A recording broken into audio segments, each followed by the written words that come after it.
Un tueur à gages en mission se retrouve en pleine période de chaleur, et tombe justement entre les griffes du nouveau commandant suprême du bureau de commandement. Ce dernier utilise les châtiments les plus brutaux. N'a pas réussi à lui faire dire un mot, jusqu'à ce qu'une vieille montre à gousset tombe de la poche du commandant. Le visage du tueur laisse alors paraître une expression à la fois douloureuse et terrifiée. Cet impitoyable et cruel commandant qui se tient devant lui n'est autre que le petit frère qu'il avait adopté et choyé 10 ans auparavant. Son unique point faible, celui pour qui il donnerait sa vie. À cet instant précis, Chu Shen, qui vient d'être capturé. Dans le froid interrogatoire, serre les dents, supportant la chaleur ardente et le vide dévorant qui ravage son corps. Les yeux rouges, il fixe l'emblème de l'agence unie, aveuglant sur le mur. Personne n'imaginerait que Chongjiu, le premier tueur de JU qui cause tant de maux de tête à l'agence, est l'ancien juge suprême Chang Zheng, qui a prêté serment sous cet emblème et a infiltré JU pendant 10 longues années. Premier tueur de JU. Une voix froide tombe d'en haut. Chu Shen lève la tête vers le commandant qui lui a tendu ce piège. Jeune, mais avec une lourde oppression qui ne correspond pas à son âge, comme s'il était sorti d'un tas d'ossements, une aura de mort. Arrivé en poste depuis peu de jours. Si peu de temps que JU n'a même pas encore cerné ses informations de base, qu'il a déjà gravement endommagé plusieurs de leurs bases. Keqing se tourne légèrement.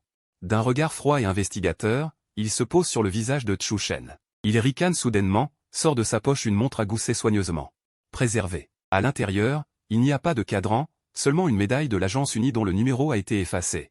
Ainsi qu'une vieille photo jaunie et déjà floue. La personne sur la photo est identique à l'anormal enchaîné dans la salle d'interrogatoire. Devant lui, Keqing, presque avec dévotion, caresse du bout des doigts la photo décolorée dans le creux de sa paume. Chu Shen ne voit pas ce qu'il tient, mais il peut discerner la préciosité craintive dans ses yeux. Cette photo a figé l'insouciance juvénile de Chu Shen.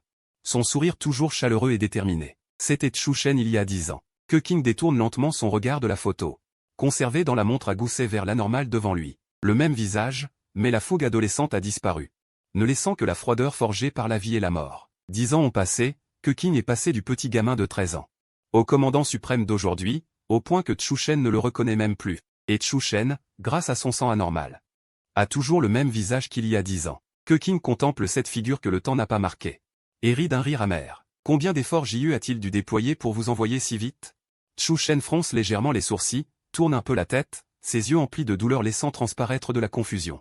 Il n'a pas compris les paroles de Keqing. Tu joues mal ton rôle, dit Keqing, son regard passant du visage de Chu Shen à la photo dans sa paume. Sa voix est si douce qu'elle donne l'illusion d'une tendresse, mais ses yeux portent un froid qui ronge les os. En parlant, Keqing fait signe à son adjudant qui attend à la porte. L'adjudant s'avance et lui tend un collier métallique au reflet bleuté. Tu sais ce que c'est. Jusqu'à présent, peu d'anormaux ont pu le supporter. Keqing prend le collier, et d'un regard indique à son adjudant de partir. La porte de la salle d'interrogatoire se ferme, et dans le silence, on entend la respiration de Chu Shen. Bien sûr qu'il sait ce que c'est. Cet objet peut, par des décharges électriques, perturber de force le système nerveux, amplifiant toutes les sensations.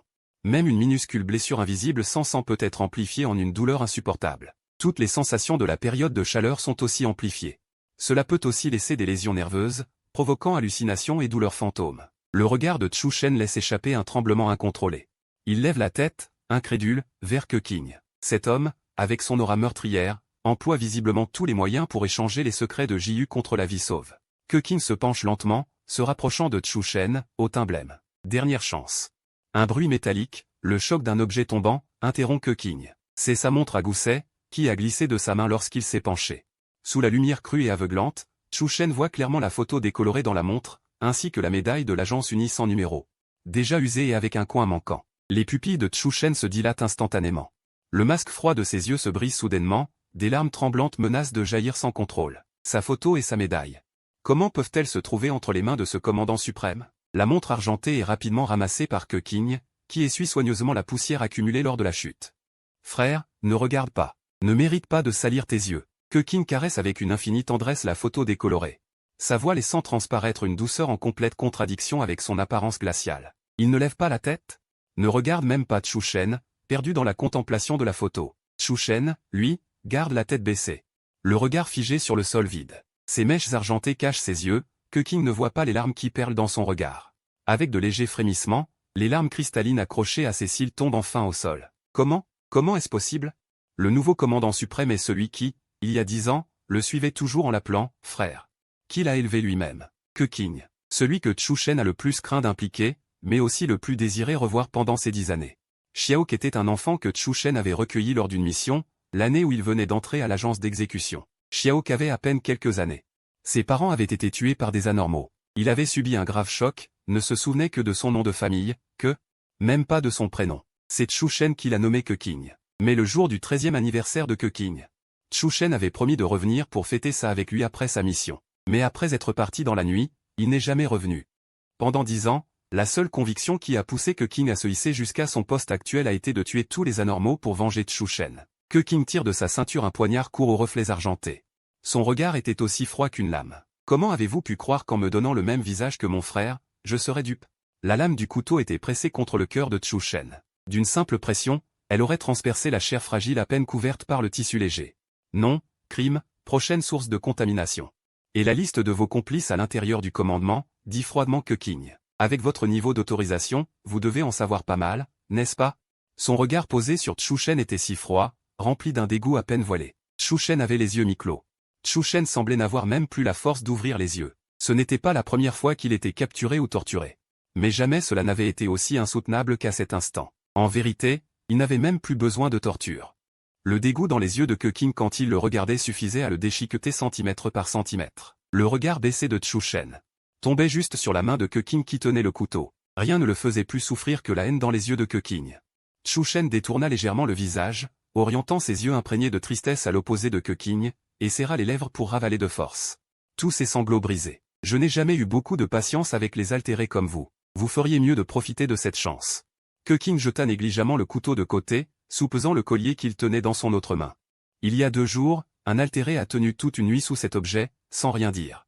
Je pensais qu'il avait de l'endurance, mais quand je suis allé le voir le lendemain, il était déjà devenu fou. Keqing disait les mots les plus cruels d'un ton parfaitement détaché. Je l'ai relâché. Elle a sauté du 30e étage. Keqing plissa les yeux. Vous, créature ni humaine ni démon, votre cœur a même besoin de sang humain pour se réparer quand il est blessé. Mais elle n'a même pas attendu que je descende lui trouver un peu de sang. Avant d'expirer. Des paroles d'une cruauté extrême, prononcées avec désinvolture par Keqing. Comme s'il s'agissait d'écraser une fourmi, sans la moindre importance. Le regard empli de douleur de Chu Shen se leva lentement, comme s'il lui était même difficile de regarder Keqing. Quand Chu Shen était encore auprès de Keqing, il avait bien élevé le petit ne l'avant jamais exposé à l'obscurité et au meurtre. Mais l'enfant qu'il avait élevé dans la pureté avait désormais les mains pleines de sang. Keqing s'approcha de Chu Shen, le collier à la main. Et lui saisit de force la mâchoire. Mais en relevant ce visage, il sembla se souvenir de quelque chose. Et sans le vouloir, il adoucit son geste. Même s'il n'y croyait pas au fond de lui, il devait bien admettre que la vue de ce visage lui faisait toujours perdre ses esprits. Un altéré, qui ose se montrer au commandement avec ce visage. Keqing releva le menton de Chu Shen, effleurant doucement du doigt les traces de larmes au coin de ses yeux. Sa voix était douce. Pas vraiment froide, mais avant même d'avoir fini sa phrase, son autre main verrouilla solidement le collier autour du cou de Chu Shen. L'anneau serré provoqua une forte sensation d'étouffement. Parmi les points métalliques saillants, l'un d'eux se trouvait justement sur la glande, anormalement vulnérable à l'arrière du cou de Chu Shen en raison de sa période de chaleur. Chongyu, je suppose que vous ne vous avouerez pas si facilement.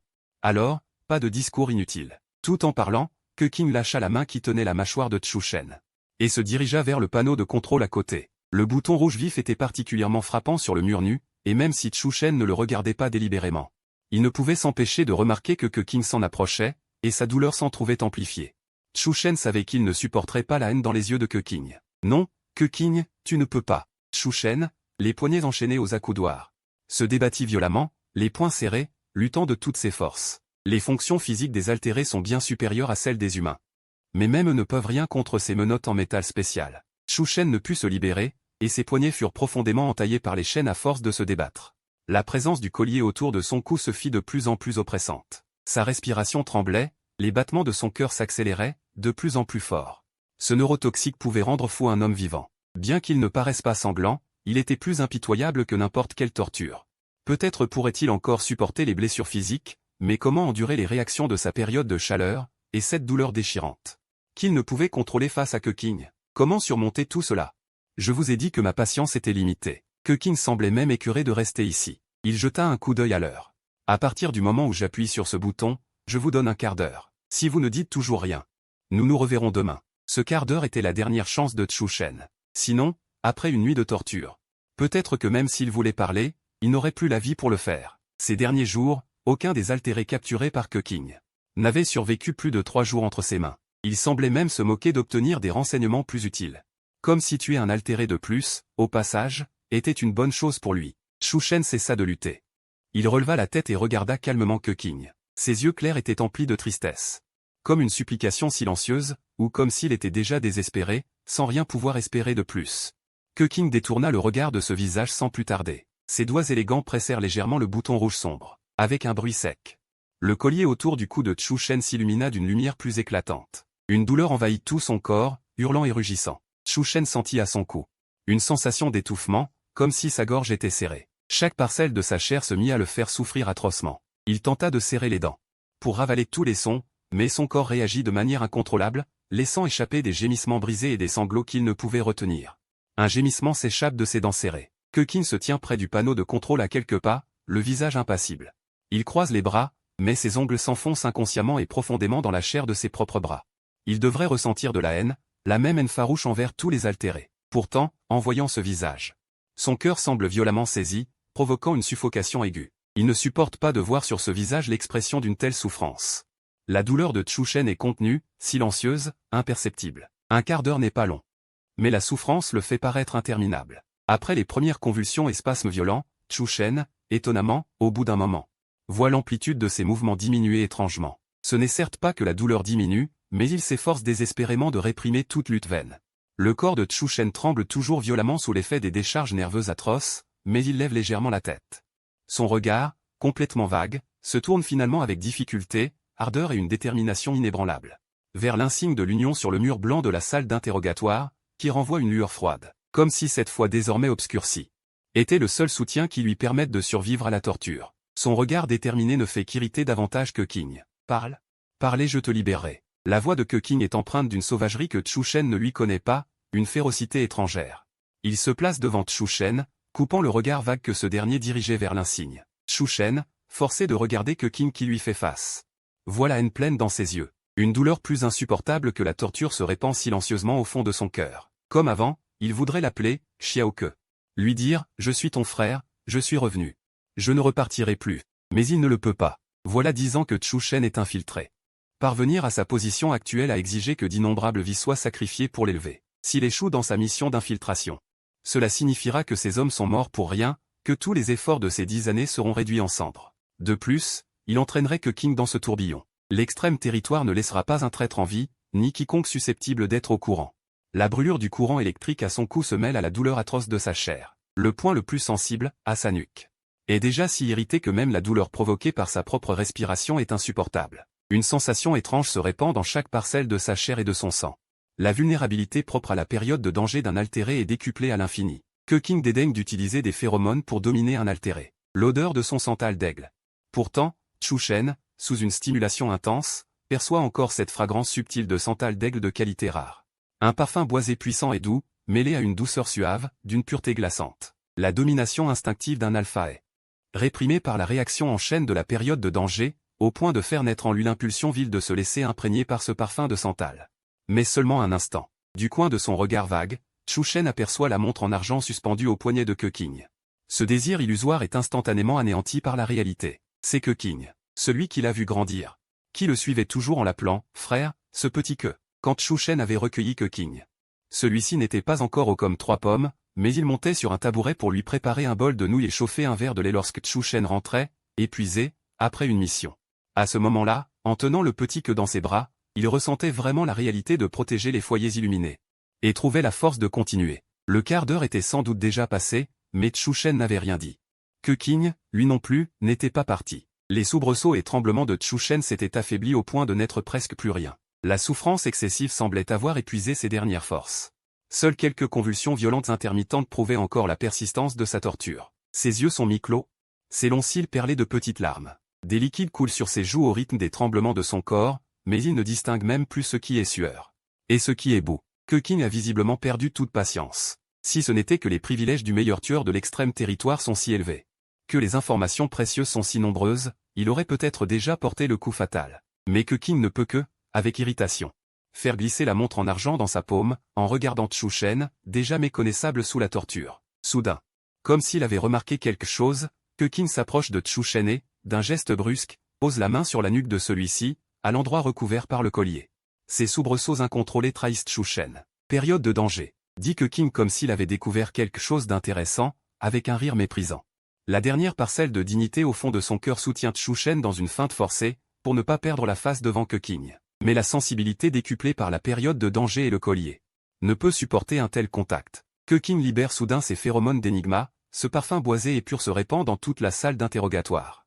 Bien qu'il ne s'agisse pas intentionnellement de phéromones de domination, sous l'effet du collier, elles deviennent insupportables pour Chu Shen, le menant aux portes de la mort.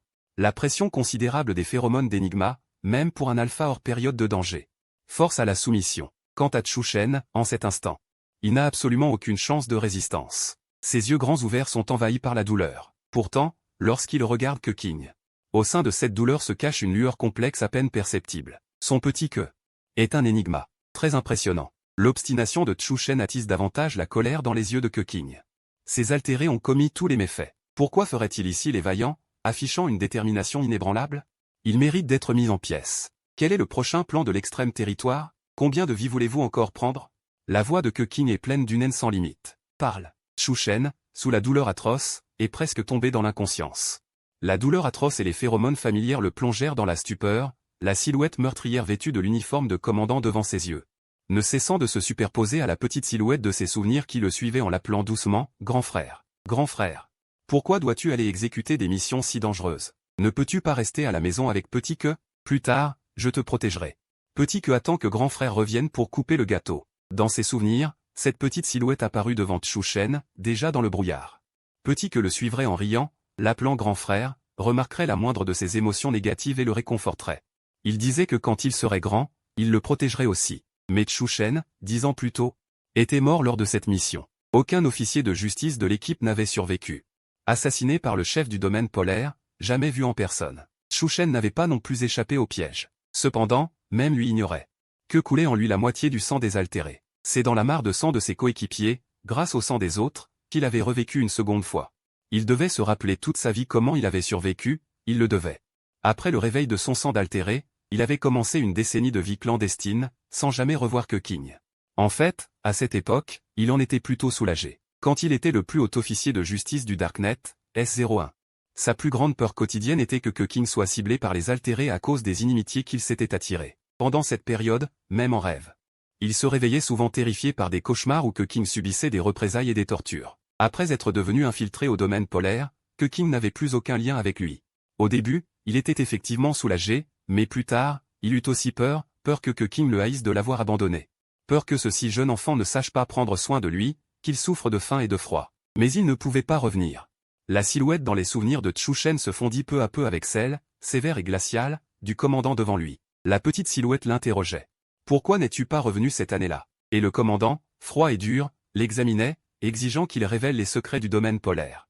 Chu Shen, dans la double souffrance physique et mentale, émit un faible gémissement d'agonie. Ses mains enchaînées tentaient désespérément de se lever, mais ne pouvaient en aucun cas atteindre la silhouette devant lui. « Je t'en supplie, ne me questionne plus. » Dans la douleur, Chu Shen tourna la tête, fragile. La sueur mouillait ses mèches argentées sur son front. Il suppliait, en morceaux, sans savoir s'il implorait ce Keqing présent ou l'enfant qu'il appelait grand frère dans ses hallucinations. Mais la torture ne s'arrêtait pas.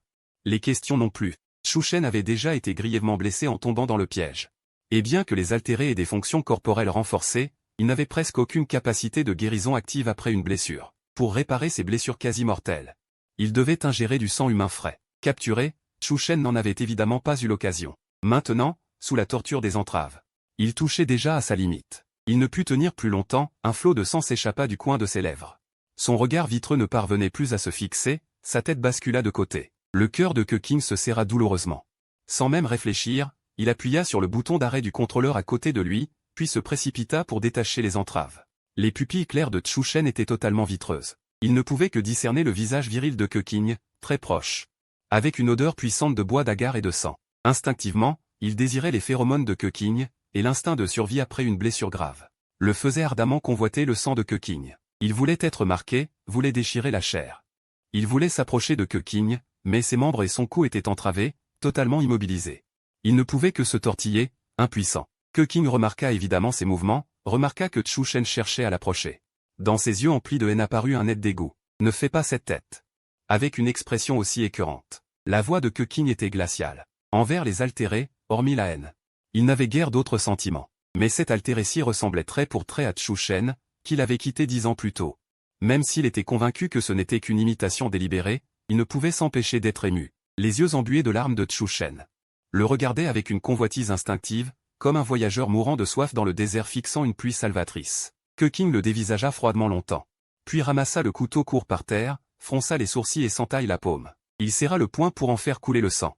Et le porta aux lèvres de Chu Shen, dont le regard était déjà perdu. « Bois », dit Que King, la voix toujours glaciale, mais empreinte d'une peur rétrospective voilée. Depuis quelques jours, il avait interrogé beaucoup d'altérés. Qu'il succombe à la torture n'avait rien d'extraordinaire pour lui. Mais il ne voulait pas que cet altéré meure devant lui. Il s'étonnait lui-même de cette réaction face à Chongyu. Non, était-ce à cause de ce visage? Ou parce que la bouche du premier tueur du domaine polaire contenait encore trop d'informations précieuses? Que King se dit intérieurement que c'était pour la seconde raison. Il porta le sang aux lèvres de Chu Shen. Ce sang imprégné d'odeur d'agar exerçait une attraction fatale sur Chu Shen en cet instant. Pourtant, alors que Chu Shen ouvrait lentement la bouche pour avaler ce sang, son regard trembla violemment. C'était le sang de Que King. Il ne pouvait pas. Il ne devait surtout pas le boire. Sous la lumière de l'insigne de l'Union, sous le regard de cet insigne dans la main de Que King, il ne pouvait briser son dernier orgueil, ni perdre devant Que King la dignité qui appartenait aux humains.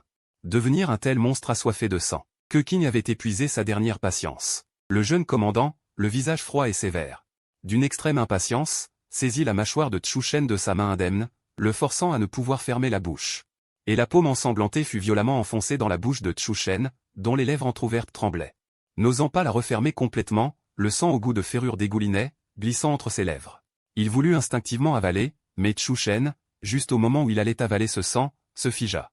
Il serra la gorge de toutes ses forces, luttant désespérément pour garder cette ultime ligne de défense. Il ne pouvait pas boire le sang de Que King. Un gémissement étouffé s'échappa de la bouche de Chu Shen, comme une supplique, le priant de ne pas le sauver. Que King observa Chu Shen, dont le regard était déjà vague, une confusion évidente dans ses yeux. Il avait vu de nombreux métamorphes mourir de leurs blessures. Il cédait à leur instinct de soif de sang, une pulsion incontrôlable, dépourvue de pensée. Comme un noyé qui ne peut s'empêcher de vouloir respirer à plein poumon, même sans vouloir boire du sang, il ne pouvait se retenir. Mais ce métamorphe devant lui, bien qu'à 2 doigts de la mort sous la torture, parvenait encore à réprimer son instinct et à résister au sang humain. Pourquoi résister? Le sang d'un énigma aurait dû être un agent réparateur de premier ordre pour lui. Rare et précieux, même pour se sortir d'une situation difficile, Chongyu n'avait aucune raison de refuser. Le visage froid, Que King scruta la douleur dans les yeux de Chu Shen, mais il n'avait pas encore obtenu les informations qu'il voulait. « Tu n'as pas le droit de mourir avant d'avoir craché ce que tu sais », dit Que King d'une voix glaciale. Il serra plus fort sa main blessée, s'assurant que le sang coule en filet dans la bouche de Chu Shen, puis la retira brusquement pour agripper la gorge marquée de stries rouges de Chu Shen. La toux violente fit réagir Chu Shen par réflexe, la moitié du sang fut craché, l'autre moitié avalée. Le sang frais, chaud, descendit dans sa gorge. Alors qu'il était absorbé, ses blessures commencèrent à guérir à une vitesse plusieurs fois supérieure à celle d'un humain normal. La phéromone d'oud de Garu se mêlait à celle du santal blanc à l'intérieur de son corps. Ce n'était pas un marquage, mais cela procurait une sensation étrange de satisfaction. Les nerfs de Chu Shen, tendus depuis si longtemps, se relâchèrent enfin à cet instant, le laissant vouloir se noyer dans la fraîcheur du sang et la pureté des phéromones. Mais ce ne fut qu'un bref instant. Quand la conscience lui revint, Chu Shen se rappela soudain ce qui venait de se passer. Il avait avalé le sang de Que King. Ses yeux, redevenus peu à peu lucides, se fermèrent douloureusement, un désespoir total les recouvrant. Des larmes jaillirent, incontrôlables, comme si boire ce sang était plus désespérant que mourir. Que King scruta la douleur dans les yeux de Chu Shen, comme s'il comprenait qu'il préférerait mourir. Mais il crut simplement qu'il résistait à la torture. Quand l'extrême domaine élève des humains, il ne leur accorde pas une mort rapide non plus, ricana Que King. Il se retourna pour panser la plaie de sa paume. L'extrême domaine élève des humains pour leur sang frais. Il ne les tue pas d'un coup, mais prélève le sang encore et encore, jusqu'à épuiser la moindre goutte de valeur. Les personnes ainsi élevées ne peuvent même pas souhaiter la mort, tout comme Chu Shen maintenant, surtout toi, Chongyu. Le regard venimeux de Que King tomba sur Chu Shen. Dans les dossiers criminels du commandement, il doit y avoir 80 ou 100 affaires qui t'impliquent, n'est-ce pas? Comment oses-tu espérer une mort facile? Chu Shen n'eut pas le courage d'ouvrir les yeux. Le regard haineux de Que King. Et la lueur blafarde de l'insigne de l'Union, aucune de ces choses n'était supportable. Dans un long silence, Chu Shen sentait l'intention de tuer se concentrer peu à peu. Que King ne le laisserait jamais s'enfuir. Mais alors que Chu Shen tremblait légèrement sous cette peur grandissante, la porte de la salle d'interrogatoire fut soudain frappée. Commandant Que. Monsieur Cui vous cherche, il dit avoir un résultat sur ce que vous avez demandé. La fureur de Que King envers les métamorphes s'évanouit en un instant. Ses yeux bougèrent légèrement, et même une certaine impatience et douceur difficilement perceptibles apparurent. Puis il se retourna et sortit de la salle. En passant devant l'adjudant Meng Tongshang, qui attendait dehors. Il ralentit un peu. Surveille-le bien. Ne le laisse pas mourir. En disant cela, Que King rangea soigneusement la montre à gousset dans sa poche. Meng Tongshang hocha vivement la tête. Il avait suivi Que King jusqu'ici, et pouvait donc lire sur son visage que son humeur s'était améliorée. En fait, Que King n'était impitoyable comme un fou qu'envers les métamorphes, et quiconque le provoquait en subissait les conséquences. Mais d'habitude, il était plutôt facile à vivre. Meng Tongshang, s'étant assuré que King s'était extrait de la haine envers les métamorphes, avança prudemment la tête, commandant que demain. Meng Tongshang hésita. King s'arrêta et le regarda, comprenant. C'est l'anniversaire de Xiaoxian demain, n'est-ce pas? Prends congé pour être avec lui. Si je n'ai rien demain soir, je viendrai aussi manger. King dit cela d'une voix froide avant de s'éloigner dans le couloir. Les yeux de Meng Tongshang s'illuminèrent, son admiration pour King grandit encore. Meng Xian était son fils, âgé de seulement 2 ans. Parfois, quand sa femme n'avait pas le temps de s'occuper de l'enfant, il devait l'amener au commandement. Ce petit bout de chou qui parlait à peine était pourtant le seul à oser grimper sur les épaules de King. Même quand celui-ci était en colère. Après avoir quitté la salle d'interrogatoire, le visage de King s'était adouci. Il se dirigea rapidement vers l'institut voisin. Ce qu'il avait demandé à Kui Wei de vérifier, c'était le dossier antérieur de Chu Shen. Meng Tongshang entra dans la salle d'interrogatoire, soupira en voyant Chu Shen à l'agonie. Pourquoi t'obstiner? De toute façon, entre les mains du commandant tu finiras par mourir. Il s'assit à côté de Chu Shen. En examinant ce visage, bien que meurtri par la torture, il demeurait d'une beauté presque excessive. Il avait vu la photo que King portait toujours sur lui. Il devait admettre que ce visage, sous ses yeux, semblait encore plus beau que celui figé sur la photographie. Un alpha aussi séduisant était rare à voir. Peut-être que le mal ne triomphe jamais du bien. Vous avez vraiment de la malchance, murmura Meng Tongshang comme pour lui-même. En réalité, en arborant ce visage, tu aurais vraiment pu troubler le commandant s'il n'avait pas su depuis le début que tu étais le meilleur tueur de Jiu. Chu Shen souffrait atrocement de tout son corps. Les paroles de Meng Tongshang lui parvenaient confuses, mais Meng Tongshang, de nature incapable de se taire, continuait sans fin. Tu ne hais pas les hétéromorphes? Demanda lentement Chu Shen, comme s'il ne comprenait pas l'attitude de Meng Tongshang à son égard. Meng Tongshang sembla déconcerté par la question. Après avoir réfléchi un moment, il secoua la tête. Non, si j'ai rejoint le commandement, c'est parce que le frère m'a sauvé. Alors je l'ai suivi. Meng Tongshang avait été sauvé par King des décombres d'une bataille féroce. Depuis lors, il était resté aux côtés de King. En écoutant Meng Tongshang, Chu Shen avait le regard vague. Il ne devait plus y avoir beaucoup de gens qui ne haïssent pas les hétéromorphes. Meng Tongshang poursuivit, il y a quelques jours, un hétéromorphe que nous interrogions t'a trahi. Ton identité a été exposée. Peu importe à quoi tu ressembles, cela ne sert à rien. Chu Shen releva brusquement la tête. Ainsi, ce piège avait été si spécifiquement monté contre lui. Ainsi, le commandement connaissait si bien ses déplacements et ses habitudes d'attaque. Et ainsi, King savait dès son arrivée qu'il était Chongyu. Sa mission cette fois était d'obtenir le dernier réactif expérimental de l'Institut d'hétéromorphose, qui se cachait derrière le commandement et le bureau de la chaleur. L'agent hétéromorphe AO31 développé par Jiu. Ce réactif permettait à une personne ordinaire injectée de devenir un hétéromorphe. L'injection créait une dépendance, obligeant à recourir constamment à l'hétéromorphe YV. L'arrêt du traitement entraînait la mort. Et récemment, l'Institut d'hétéromorphose avait annoncé avoir développé un réactif de type BE32, capable de bloquer l'effet hétéromorphe de LAO31 sur le corps humain. Jiu, se sentant menacé, avait confié la mission de dérober le BE32 à Chongyu, le meilleur tueur de Jiu. C'est-à-dire Chu Shen. Chu Shen savait bien que cette mission était vouée à l'échec. Il ne pouvait pas laisser Jiu obtenir l'inhibiteur, et ainsi améliorer LAO31. Mais lui-même n'avait pas imaginé que l'inhibiteur n'avait été qu'un piège du début à la fin. L'Institut d'hétéromorphose n'avait jamais fabriqué une telle substance. C'était une conspiration entièrement orchestrée par le commandant suprême du commandement, dans le seul but de le faire tomber. Chu Shen, empli de douleur, ferma à demi les yeux. Tout ce qu'il voyait, outre une blancheur livide, c'était l'insigne de l'union accroché haut sur le mur. Son regard finit par se fixer sur cet insigne de l'union. Depuis le jour où il avait été contraint à l'hétéromorphose, il avait dû s'engager sur la voie de l'infiltration. 10 ans. En réalité, il ne l'avait jamais regretté. Mais aujourd'hui, en voyant King aveuglé par la haine, il ressentait soudainement un certain ébranlement. Le King d'autrefois n'était pas comme ça. À cette époque, le petit était si sage. Il était gentil avec tout le monde, aimait rire. Son sourire était si éclatant qu'il aurait fait fondre le cœur le plus froid. Mais le King d'aujourd'hui était devenu la lame la plus acérée du commandement. C'était un excellent commandant, mais il n'était plus vraiment lui-même. Chu Shen se demandait si c'était sa mort, 10 ans plus tôt, qui avait poussé King sur cette voie. Mais le King d'origine n'aurait jamais dû être ainsi. Après avoir quitté la salle d'interrogatoire, Keqing se dirigea sans perdre un instant vers l'Institut d'hétéromorphose. Qiwei l'attendait déjà à l'entrée de l'institut. C'était l'un des frères les plus fiables de Keqing. Nous avons une piste. Keqing s'approcha, le ton pressé. Ce n'est pas une piste, c'est un résultat. Qiwei ajusta ses lunettes. Entrons d'abord. Il conduisit Keqing dans son bureau. Puis se retourna pour verrouiller la porte. Keqing fronça les sourcils. Il voulait trouver quelqu'un. Ce n'était pas une affaire si honteuse. Qiwei, comme un voleur, colla son oreille à la porte. Après avoir confirmé qu'aucun bruit ne venait de l'extérieur, il poussa un soupir de soulagement. D'un ton sournois, il dit « J'ai recoupé les informations sur ton frère. J'ai aussi volé ses objets personnels. » Volé? Keqing lui lança un regard plein de perplexité. Bon, d'accord. Ça a l'air plutôt louche. Qiwei sortit un récipient de stockage de phéromones de son coffre-fort verrouillé. Ainsi qu'une liasse de documents top secrets. Il tendit les objets à Keqing. Le santal blanc correspond. Mais, soupira Qiwei, les autres informations dans ces dossiers sont très vagues. Vérifie si ça colle. Keqing ouvrit le dossier et resta figé un instant. Le dossier d'un officier de justice, sans nom. Sans photo, seulement une multitude de relevés de missions, toutes des missions top secrètes de la plus haute classification. Chaque jour, il frôlait la mort. La seule information laissée dans ce dossier était un nom de code, Chang Zheng. Chang Zheng, l'ancien plus haut officier de justice du bureau de la justice, un homme aux innombrables exploits, mais n'ayant laissé aucune trace derrière lui. La main de Keqing trembla en effleurant les lignes vides. Pas de nom, pas de photo, aucune information permettant de l'identifier.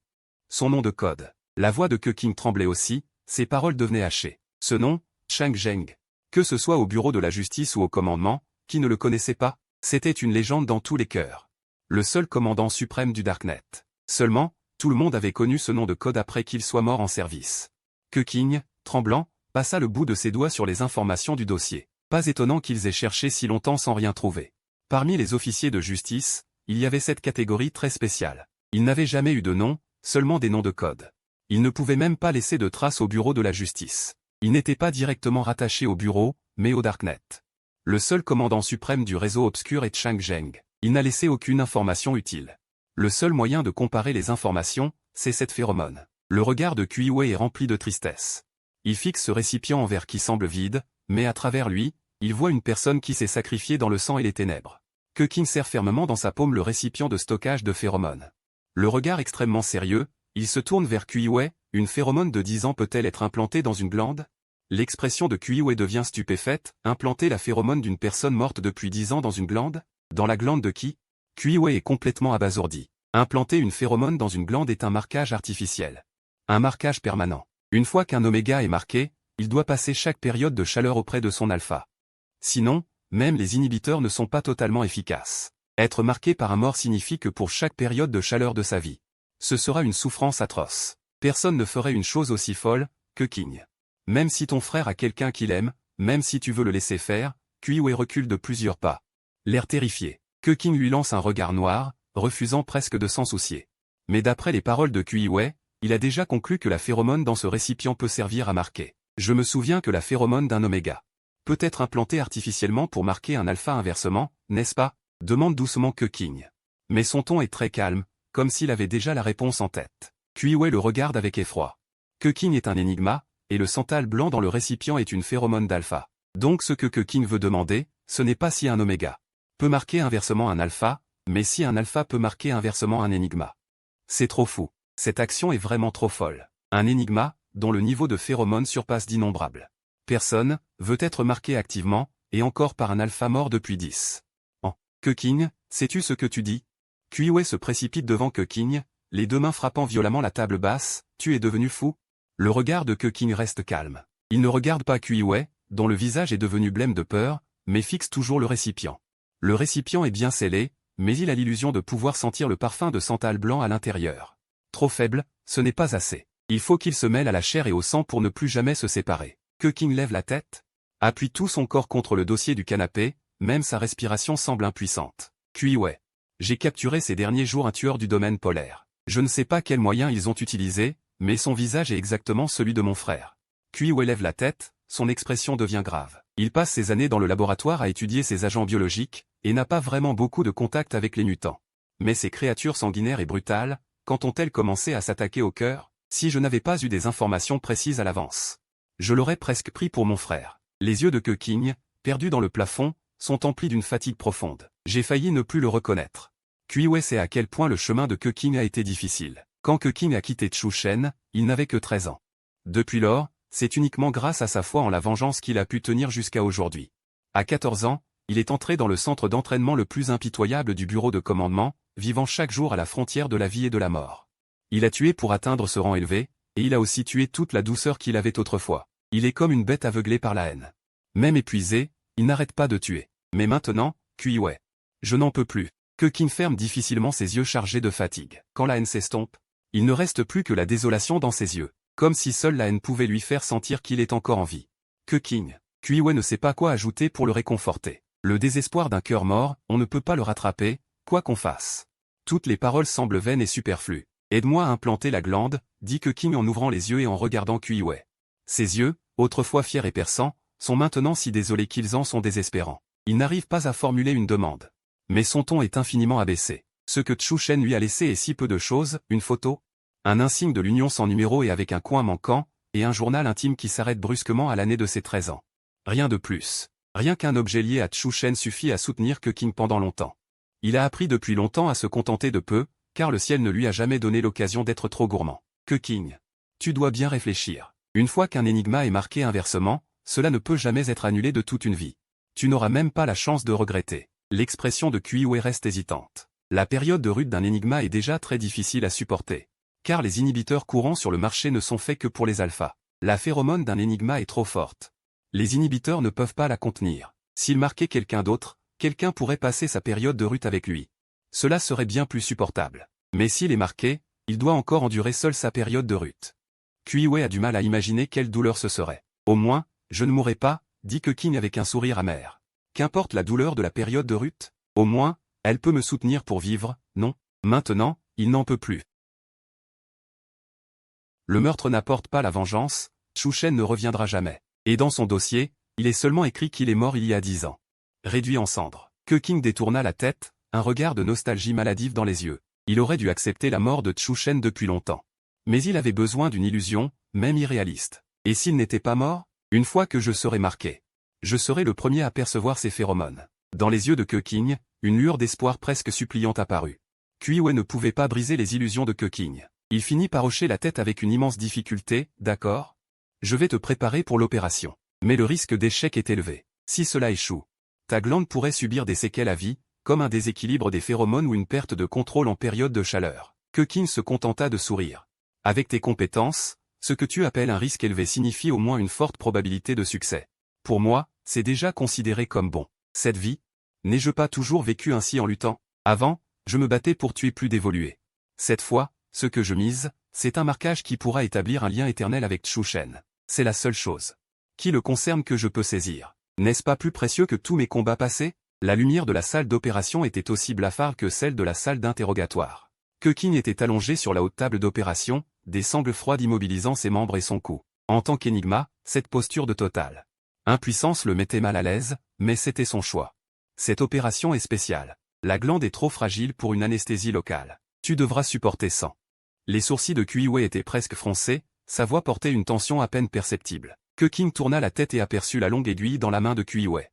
C'était une aiguille spéciale conçue pour pénétrer la glande. Que ce soit l'aiguille elle-même dans la glande la plus sensible, ou le rejet instinctif du corps face à l'injection soudaine de phéromones étrangères. Tout suffisait à infliger à Keqing une souffrance insupportable. Kuiwei soupira.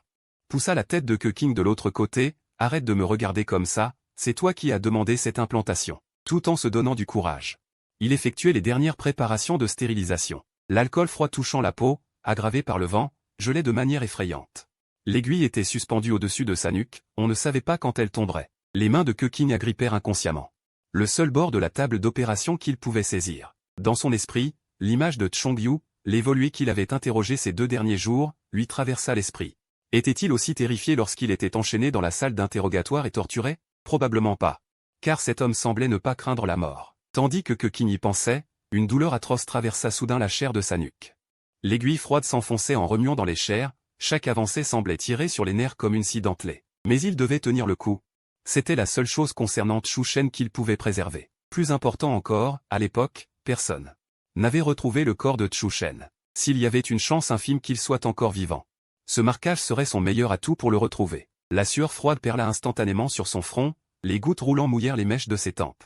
Maintenant, il devait être aussi pitoyable que l'évolué enfermé dans la salle d'interrogatoire. Quand Chong-Yu subissait la torture, ressentait-il la même peur et la même agonie? Non, ses yeux semblaient n'avoir qu'un calme désespéré. Pour être précis, il y avait dans les yeux de Chong-Yu une tristesse que King ne comprenait pas, bien au-delà de la peur et de la souffrance. Le regard de King vacilla un instant sous la douleur intense. Il serra les dents pour ravaler le gémissement qui aurait dû s'échapper, se mordant la lèvre jusqu'au sang. Mais pas un son ne sortit. Les phéromones puissantes de santal blanc furent poussées au plus profond de la glande, entrant en collision violente avec son propre bois d'agar rare.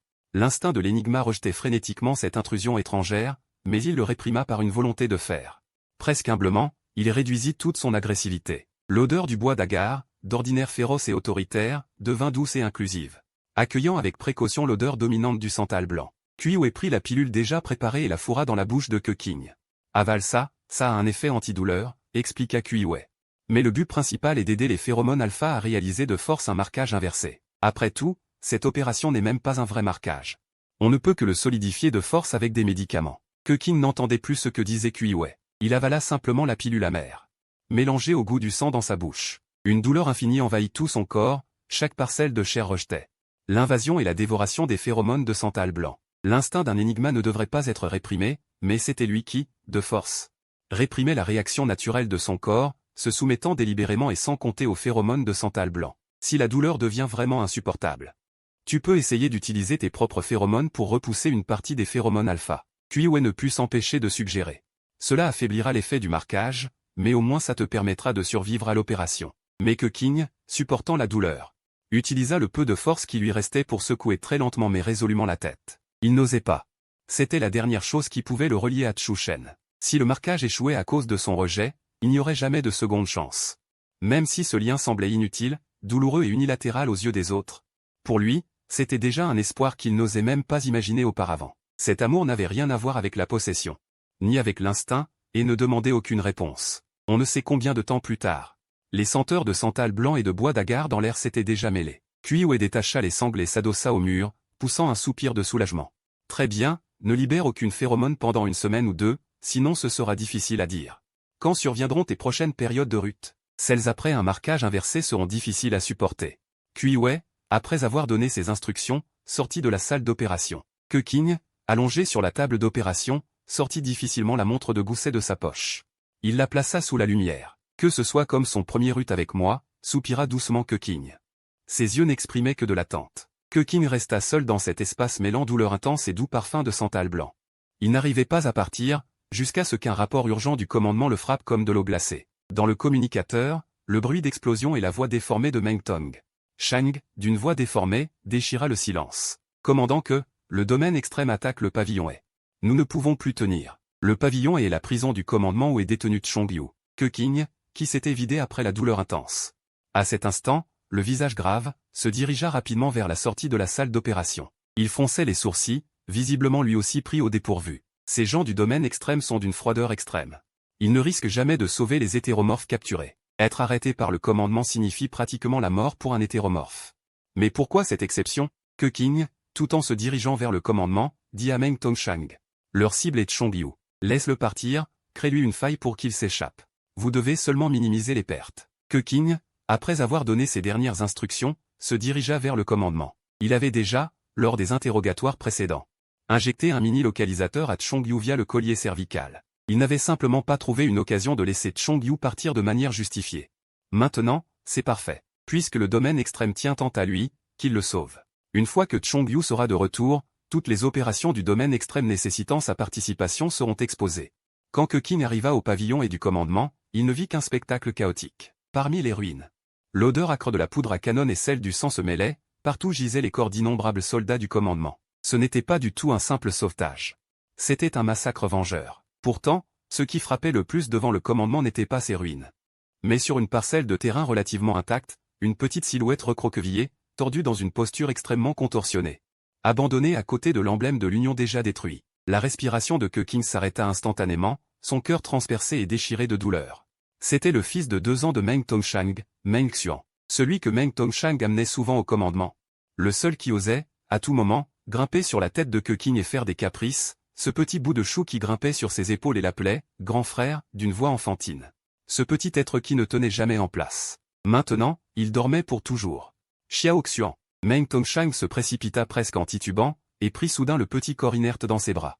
Mais c'est seulement à ce moment qu'il vit qu'il restait encore une seringue sur le bras de Xiao Xuan, A31. C'était un médicament d'hétéromorphose développé par le domaine extrême, capable de donner aux humains infectés des effets équivalents à ceux d'un hétéromorphe. Meng Xuan avait reçu une dose excessive des A31 avant sa mort. Incapable de le supporter, il s'était infligé ses blessures. Commandant que... C'est le Chiyu du domaine extrême, dit avec colère un officier couvert de sang. Son regard tomba sur le sol à côté du petit corps. Là, des mots écrits avec du sang, pleins d'arrogance et de cruauté, commandant. Ce cadeau de remerciement, reçois-le bien. Un cadeau de remerciement. C'était le remerciement du domaine extrême pour ne pas avoir tué Chongyu. Une rage violente, capable de détruire la raison, submergea instantanément Keqing. Son corps vacilla violemment, il faillit tomber. Auparavant, les hétéromorphes qui tombaient entre ses mains ne vivaient jamais longtemps. Mais cette fois, il pensait que ce n'était pas à cause du visage de Chongyu, mais parce que Chongyu en savait trop. Il avait donc prolongé l'interrogatoire, et avait même finalement décidé de prendre le risque de laisser le tigre retourner à la montagne. Il n'avait pas tué Chongyu. En échange, ce massacre vengeur du domaine extrême contre le commandement. Keqing, seul. Ces vils hétéromorphes du domaine extrême, ne pouvant se venger de lui, s'en étaient pris à Meng Tongshang. Meng Xuan était une victime collatérale. Keqing serra les poings, ses dents serrées jusqu'à en devenir rigides. Chongyu. Pourquoi ne l'avait-il pas tué dès la première seconde où il l'avait capturé? Pourquoi avait-il donné au domaine extrême l'occasion de le sauver? Pourquoi n'avait-il pas pensé à protéger Meng Tongshang et sa famille? Pourquoi était-il revenu si tard, laissant ces salauds s'enfuir indemnes? Dans cette agitation émotionnelle violente, les blessures encore non cicatrisées à la nuque de Keqing le brûlaient comme des déchirures. Mais ses yeux n'étaient emplis que d'une soif de meurtre infinie. Le premier tueur du domaine extrême ressemblait exactement à son frère mort depuis 10 ans. Cela avait empêché ce commandant habituellement impitoyable de continuer à le torturer. Mais cette faiblesse momentanée avait été payée par la destruction vengeresse de l'organisation de tueurs. Toute la base avait été réduite à un enfer sur Terre, sans même épargner un enfant de 2 ans. Keqing regarda ce petit bout de chou, le seul qui osait grimper sur sa tête et l'appeler « grand frère », d'une voix enfantine, sombrer dans un sommeil éternel. Une rage dévastatrice submergea instantanément sa raison. Chongyu. Ignorant que ce Chongyu qu'il haïssait tant était le frère qu'il cherchait depuis 10 ans, et aussi l'ancien juge en chef de plus haut niveau, Chang Zheng, infiltré dans l'organisation de tueurs du domaine extrême depuis 10 ans. À ce moment, Chu Shen se réveilla dans la chambre de pierre froide du domaine extrême. De violents maux de tête et les blessures déchirantes sur tout son corps le tourmentaient. Son corps hétéromorphe ne pouvait pas se réparer tout seul, il devait dépendre du sang humain. Chongyu. Tu es réveillé. Une voix sinistre résonna à son oreille, une sollicitude feinte écœurante. Chu Shen se redressa péniblement et vit le type au visage balafré mais aux traits fins qui le regardait en souriant. Chiyu, dans l'extrême contrée, à part Minkei, le chef de l'ombre qui ne s'était jamais montré. Seul Chiyu pouvait rivaliser avec Chu Shen. Chiyu fit tourner son poignard et s'approcha d'un pas, ces salauds du bureau de commandement t'ont bien amoché. Tes blessures sont sérieuses. Chu Shen détourna la tête, refusant de prêter attention à ce collègue qui ne souhaitait que sa mort. Chiyu sembla percer à jour la méfiance de Chu Shen. Il frappa dans ses mains et ces 2 hommes firent aussitôt entrer plusieurs humains bâillonnés. Chongyu, cette fois tu es trop gravement blessé, et en plus tu es en période dangereuse. Je t'ai préparé quelque chose de bon. À peine Chiyu eut-il fini de parler que son poignard jeta un éclat froid. Un cri bref et étouffé retentit, un liquide chaud à l'odeur de fer rouillé gicla, et quelques gouttes atterrirent même sur le visage pâle de Chu Shen. Bois, c'est ce qui te guérira le plus vite. Chiyu tendit le bol encore fumant à Chu Shen. Chu Shen fixa ce bol de sang. Comme s'il voyait les innombrables âmes des morts de l'extrême contrée se débattre et hurler, comme s'il voyait Keqing s'ouvrir la paume devant lui. Sa gorge se serra, son estomac se souleva.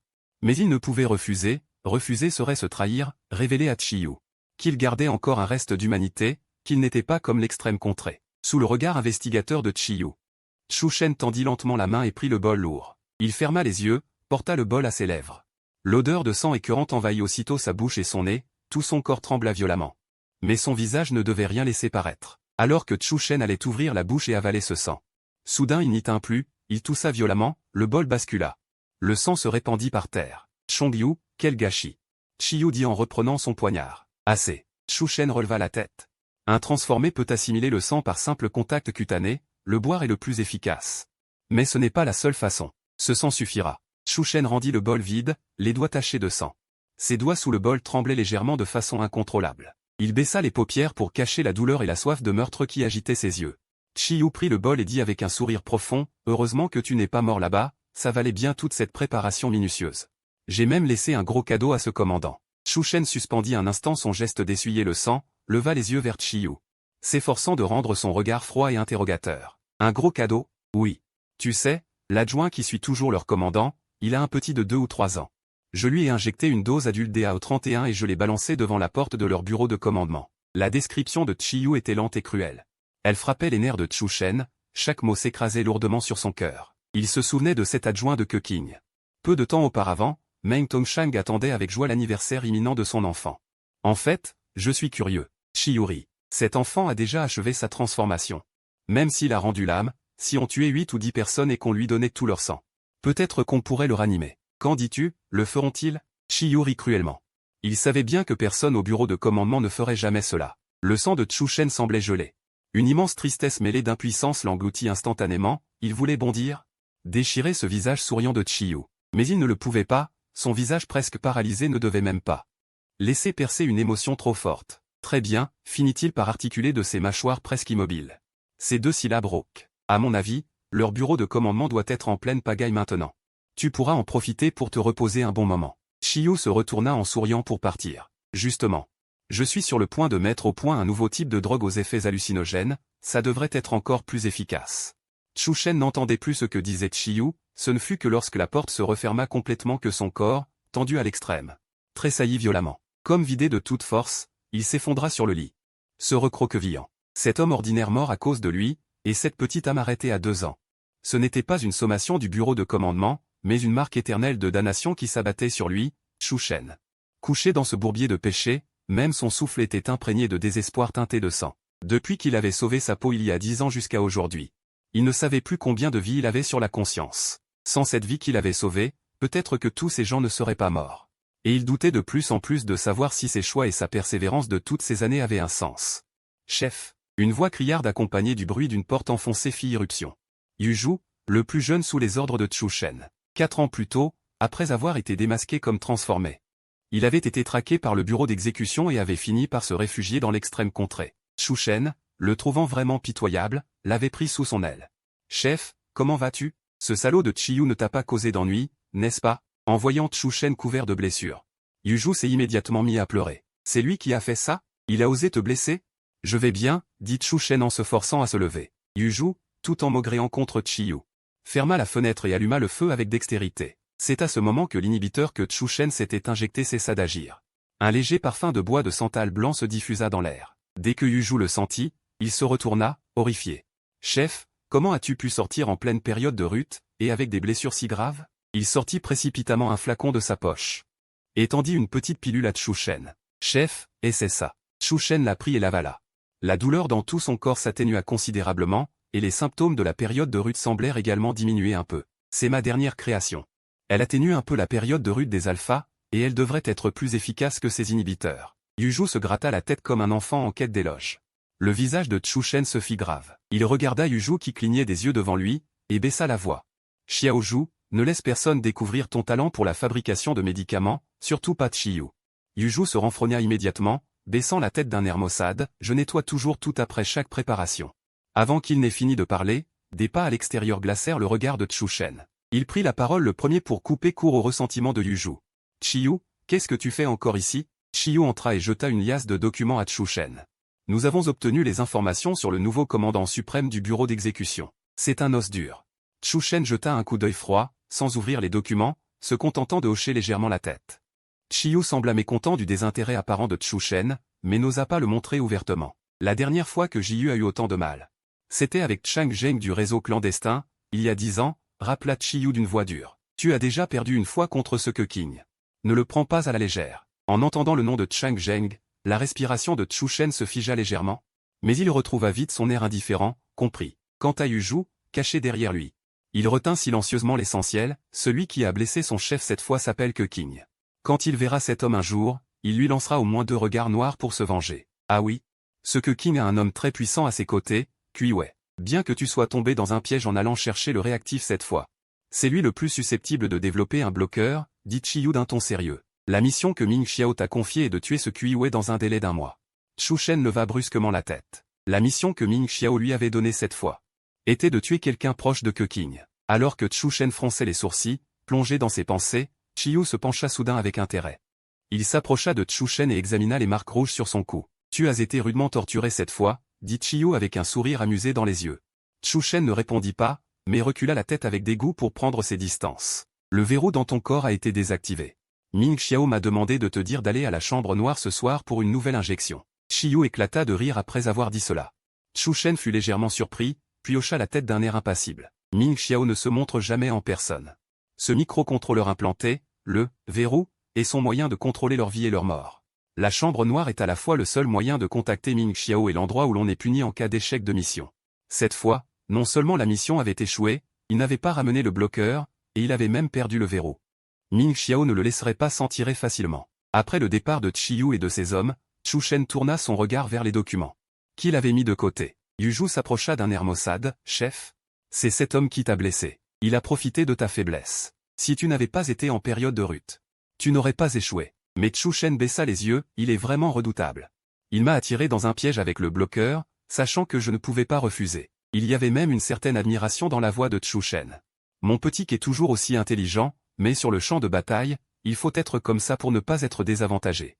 Il continua à feuilleter les documents, et Yuzhu s'approcha aussi, curieux de voir cet adversaire que Chu Shen estimait tant. Les documents indiquaient que l'histoire de Keqing avant l'âge de 13 ans était un parfait vide, comme si elle avait été délibérément effacée, sans laisser la moindre trace. À cette époque, Chu Shen protégeait très bien Keqing, personne ne pouvait remonter jusqu'à lui. Mais après 13 ans, Keqing apparut dans un orphelinat près du bureau de commandement, et en moins d'1 an, il rejoignit le centre d'entraînement spécial du bureau. Quand les yeux de Chu Shen s'arrêtèrent sur les mots « centre d'entraînement spécial », son cœur lui fit mal. Chu Shen savait parfaitement ce qu'était le centre d'entraînement spécial. Le réseau clandestin du bureau d'exécution évoluait en permanence entre la vie et la mort. Et son pendant était le centre d'entraînement spécial du bureau de commandement, qui recrutait des enfants sans soutien. Pour en faire les lames les plus acérées du bureau, il était difficile d'imaginer ce que Keqing avait traversé toutes ces années au centre d'entraînement spécial. Pour être poli jusqu'à exhiber cette aura meurtrière. Les mains de Chu Shen, tenant les documents, tremblaient légèrement. Autrefois, son plus grand souhait était que Keqing grandisse en paix, loin du tourbillon dans lequel il se trouvait lui-même. Mais le destin en a décidé autrement. Aujourd'hui, Keqing se tient déjà au cœur du tourbillon. Enigma, le chef, est-il vraiment si difficile à tuer, demanda Yuzhu en inclinant la tête sur le côté. Chu Shen ferma le dossier et hocha lentement la tête. Oui. Ce doit être difficile à tuer. Mon petit est si fort, bien sûr qu'il ne sera pas facile à affronter. Alors on ne peut pas l'éviter? Yuzhu regarda les poignets meurtris de Chu Shen, les yeux pleins d'inquiétude. Chu Shen secoua doucement la tête. Impossible de l'éviter. J'ai peur qu'on ne puisse plus y échapper. Cette fois, en s'échappant, Chu Shen a contracté une dette d'innombrables vies. Keqing ne lui pardonnera pas. En pensant au regard glacé de Keqing chargé de meurtre, son cœur sembla lui faire mal de façon incontrôlable, et sa respiration devint difficile. Il réprima la douleur qui lui serrait le cœur, se traîna péniblement jusqu'au feu de camp, et de ses propres mains alluma le document qui retraçait les 10 années de Keqing. Jusqu'à ce qu'il ne reste que des cendres, il prit une profonde inspiration et dit à Yuzhu, « Je vais à la chambre noire. Viens me chercher dans 2 ou 3 heures. » Yuzhu regarda Chu Shen sortir, mais n'osa pas l'arrêter. Parce que Meng Xiao est un fou, un vrai. Si Chu Shen n'y va pas, les conséquences ne seront que plus inimaginables. Chu Shen s'avança pas à pas vers cet entrepôt souterrain qui dégageait une odeur de moisi. À chaque pas, le désespoir s'approfondissait d'un cran. Il composa le code, et le mur glissa, révélant un escalier glacial. Au bout du couloir, le scanner émit une confirmation glaciale. Identité confirmée, Chongyu. Autorisation vérifiée. La porte s'ouvrit lentement des 2 côtés. Derrière la porte se trouvait une pièce sans fenêtre, éclairée seulement par une lampe tamisée tombant d'en haut, droit devant, et d'innombrables caméras clignotaient de tous côtés. Meng Xiao n'était pas là, il ne se montrait jamais. Chu Shen s'avança en silence jusqu'au centre de la pièce. Sans un mot, il s'agenouilla. Devant lui se trouvaient des menottes reliées au sol par des chaînes, et une étrange seringue semblable à du mercure. Chu Shen, le visage impassible, s'agenouilla et passa les menottes. La froideur du métal s'infiltra depuis ses poignets, lui provoquant un frisson incontrôlable. « Chongyu, c'est la 2e fois ce mois-ci que tu es puni. » La voix de Meng Xiao semblait s'infiltrer de toutes parts. Avec une divinité étrange, comme un dieu maître de la vie et de la mort. Le verrou. Pourquoi a-t-il échoué? Les cils de Chu Shen battirent, son expression un peu hébétée. Sans doute à cause de l'interrogatoire neurologique, endommagé par le courant par hasard. Ce contrôleur implanté dans le corps humain circule dans le sang. Il est totalement impossible de l'extraire. Je n'aurais pas imaginé qu'il serait ainsi détruit par accident. Les nerfs tendus de Chu Shen ne se relâchèrent pas un instant. Il resta constamment en alerte. La punition de Meng Xiao n'était pas une blessure physique, mais une destruction et un anéantissement psychologique. Mais il ne pouvait pas s'effondrer. S'il disait un seul mot de travers devant Meng Xiao, ces 10 années d'efforts seraient réduites à néant. Chongyu, la fréquence de tes échecs de mission est un peu trop élevée. La voix de Meng Xiao, bien que traitée spécialement, laissait transparaître un fort mécontentement. L'échec de la mission est de ma faute. Chu Shen baissa la tête, la voix douce, mais empreinte d'un désespoir indissoluble. Chongyu accepte la punition volontairement. Je demande une réimplantation du verrou. Il leva la tête, ses yeux d'une mort silencieuse ne montrant aucune once de rébellion. La mission n'a pas encore été accomplie, il doit survivre, il doit gagner la confiance de Meng Xiao. Toute la chambre noire plongea dans un long silence, au moment où les nerfs extrêmement tendus de Chu Shen étaient sur le point de lâcher. La voix de Ming Kan s'éleva, injecte-toi la seringue qui est par terre. Le regard de Chu Shen se posa sur celle-ci. Seringue étrange comme du mercure. Il plia lentement les genoux vers l'avant, attrapa la seringue de façon pitoyable. Et sans la moindre hésitation, enfonça l'aiguille dans sa nuque. Douleur, douleur infinie. C'était plus difficile à supporter que les châtiments subis dans la salle d'interrogatoire du quartier général. Alors que le liquide froid, mêlé à la douleur, envahissait son corps, Chu Shen sentit une agonie se propager le long de sa colonne vertébrale dans tout son corps. Il ne put plus se soutenir, s'effondra brusquement en avant, et sa conscience s'embruma. Les yeux ouverts dans la douleur, hagard, la scène devant lui se transforma soudainement de la chambre noire des confins en dortoir du bureau d'exécution. Jeune, il se tenait au milieu de ses camarades, quelqu'un s'approcha et lui tapa sur l'épaule. Chang Zheng, cette mission, tu l'as bien réussi. Ce soir, on va fêter ça ensemble. Par petits groupes, ce n'étaient que des voix familières, l'image était si réelle. Des larmes jaillirent des yeux de Chu Shen, mais l'instant d'après, les sourires de ses camarades devinrent soudainement féroces. Leurs corps commencèrent à se décomposer, du sang coula de toutes parts, et l'environnement alentour se transforma en champ de bataille. Pourquoi n'es-tu pas mort? Pourquoi es-tu devenu la marionnette des hétéromorphes? Pourquoi es-tu devenu comme ça? Les accusations aiguës résonnaient aux oreilles de Chu Shen. Ce n'est pas moi, cria Chu Shen inconsciemment. Mais il ne pouvait dire aucun mot d'explication. Chu Shen ne distinguait déjà plus le rêve de la réalité dans la douleur, il savait seulement que, quoi qu'il arrive, il ne devait pas révéler son identité. Sa dernière volonté résiduelle le força à ne pas dire plus de mots qu'il ne fallait. Tout n'était qu'illusion. Il ne doit pas révéler son identité. Dans la lutte de Chu Shen, la scène devant ses yeux changea à nouveau. Il retourna dans la maison d'il y a 10 ans, et devant lui se tenait Keqing, le Keqing de son enfance. Corrigé, il le tenait par le bras et levait la tête pour lui demander « Frère, quand rentres-tu » Corrigé, petit que t'attends pour couper le gâteau. Chu Shen savait qu'il ne reviendrait pas. C'était l'anniversaire qu'il n'avait pas pu finir avec Keqing. Corrigé, mais avant qu'il puisse dire pardon, la scène se déforma et devint la salle d'interrogatoire, avec Keqing en tenue de commandant. Corrigé, qui le regardait avec des yeux pleins de haine et de dégoût, Chongyu, tu es vraiment écœurant. Puis vint le petit corps de Meng Xian. Corrigé, ceux qui étaient morts pour lui, le sourire cruel de Chiyu, ses propres mains couvertes de sang. Corrigé, ah. Un cri déchirant ne put plus être retenu, résonnant terriblement dans la pièce obscure. Ce n'était pas la douleur de la chair. Corrigé, mais la douleur de l'âme tailladée en menus morceaux. Chu Shen haletait violemment, son regard déjà vide. Corrigé, pourtant, la voix de Ming Xiao résonna de nouveau à ses oreilles. Chongyu, te souviens-tu encore de ta position? Corrigé, Chu Shen ouvrit la bouche, la gorge rauque, incapable d'émettre un son. Position? Corrigé, quelle position? Celle qu'il défendait depuis 10 ans. Chongyu. Corrigé, la voix de Ming Kan était plus froide qu'avant. Des larmes roulèrent des yeux vides de Chu Shen, et il poussa un son brisé de sa gorge. Corrigé, fidélité à Jiyu, un humain. Ming Xiao n'ordonna pas l'arrêt. Corrigé, il ne pouvait que répéter, mécaniquement, encore et encore, ces mots déjà dits tant de fois, gravés inconsciemment dans son esprit. Corrigé, ses pensées vacillaient dans une douleur et un chaos extrême. Un certain contrôle, plus difficile à repousser que des chaînes, s'infiltrait silencieusement au fond de sa conscience. Corrigé, mais il le rejetait avec obstination, jusqu'à ce que les deux camps soient mutuellement anéantis. Au même moment, Corrigé, Keqing, qui venait de terminer une réunion, ressentit comme un appel. Une douleur extrêmement aiguë se répandit dans son cœur. Corrigé, cette douleur était très troublante, comme si elle venait de son propre corps, et pourtant comme si elle n'appartenait absolument pas à ce corps. Corrigé, comparé à la douleur peu réelle, le désespoir et la terreur qui suivirent envahirent instantanément les émotions de Keqing. Corrigé, c'était trop étrange, trop inconnu. Ce n'étaient certainement pas les émotions qu'il aurait dû ressentir. Corrigé, il crut entendre quelqu'un sangloter, l'appeler par son nom. Il se leva brusquement. Corrigé, sans se soucier de rien, il fit irruption dans le laboratoire de Kuiwei. J'ai senti, c'est très chaotique. Corrigé, tout me fait mal, et le désespoir, la tristesse. Les yeux de Keqing montraient une rare panique et confusion. Corrigé, ce n'est pas moi, c'est lui, c'est forcément lui. Corrigé, il parlait de manière incohérente, tentant de décrire cette empathie brève mais intense. Kuiwei fut terriblement surpris. Corrigé, après avoir écouté sa description confuse, Kuiwei fronça les sourcils. Il fit asseoir Keqing à côté de lui. Corrigé, sortit l'instrument de test, et après un examen complet, fronça encore plus les sourcils. La glande n'a aucune anomalie. Corrigé, QIOS s'exclama d'urgence, Keqing, calme-toi, respire d'abord profondément. Corrigé, Keqing ne pouvait pas se calmer. Il n'avait qu'une seule pensée en tête, Chu Shen était forcément encore en vie. Corrigé, le premier tueur de JU exécutait une mission, mais tomba sur le plus haut commandant de la Fédération. Le commandant avançait, les yeux pleins d'une soif de meurtre implacable. Corrigé, le tueur reculait pas à pas, incapable de le blesser, car devant lui se tenait son petit que, la seule personne dont il se souciait et qu'il protégeait de sa vie depuis 10 ans qu'il était tueur infiltré. Corrigé, Seigneur Chong, tu oses encore venir? Tu n'as vraiment pas peur de la mort? La voix de Keqing était plus froide que la glace de 1000 pieds, et la lame dans sa main frappa Chu Shen sans pitié.